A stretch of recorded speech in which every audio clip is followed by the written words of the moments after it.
এত কম দামে ঘুগনি তোমরা কখনো খেয়েছো? আমি কিন্তু কখনোই খাইনি। কিন্তু হ্যাঁ, এই ঘুগনিটা আমি কোথা থেকে খেয়েছি সেটাই আজকে তোমাদেরকে বলবো।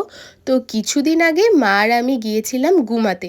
আশা করি গুমা তোমরা সবাই চেনো, হাবড়ার ২টো কি ১টা স্টেশন আগে। আর গুমা গেলে এই জেঠুটার দোকান থেকে আমি তো ঘুগনি অবশ্যই খাবো। এনার দোকান হচ্ছে যতটা পরিষ্কার পরিচ্ছন্ন আর ব্যবহার হচ্ছে ততটাই ভালো। আর ঘুগনির টেস্ট সেটা তো কিছু বলারই নেই। আর এখানে দেখছো তো পেঁয়াজ, লঙ্কা, ঝুরি ভাজা, টক জল সব জেঠু একদম ভরে ভরে তোমার মন পছন্দ করে দেবে। আর দাম মাত্র মাত্র 10 টাকা।